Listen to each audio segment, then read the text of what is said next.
Get your game face on. We're learning about rugby this morning, and Angela Kelly joins us live from Oshkosh with more. Do you have your game face? You know what, I don't. I'm too afraid to put my game face on because this is such a contact sport. It is. It's crazy, but it's fun to watch.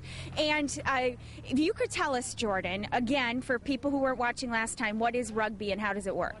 Rugby for Americans is really a mix of soccer and football. It has the continuous play of soccer where the ball doesn't stop unless there's a penalty or the ball goes out of bounds, and it also combines the hard-hitting aspect of football and the excitement of the big play.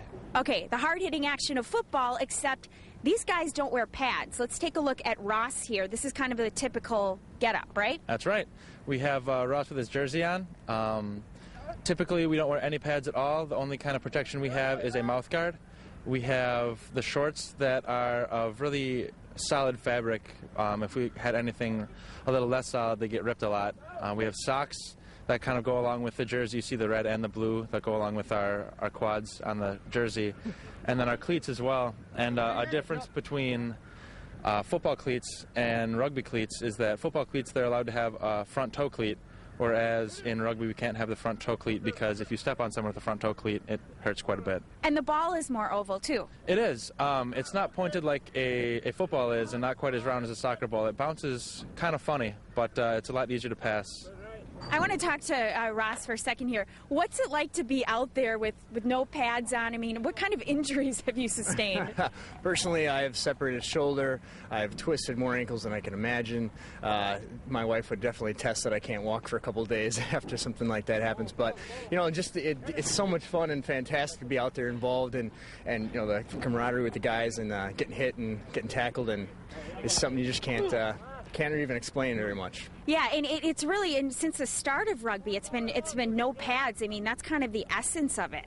Well, I mean, it's a lot different from football. Is that, you know, a lot of football players, they go, it's all about the tackle and hitting as hard as you possibly can. But when in rugby, you don't have pads, so you have to really be cautious with yourself, and you have to go in. It's more of a wrestling tackle versus a all-out put your head in and tackle that way. So.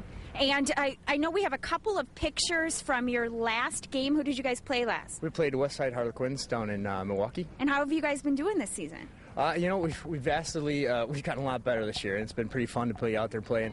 You know, I'm 29 years old and been playing for the past 6, 7, 8 years with these guys, and this is definitely our best year so far. We scored 46 points, which is, you know, pretty good for us, and we're pretty happy. We did end up losing, but the Westside Harlequins is a Division I program with the second side, so it was hard to play.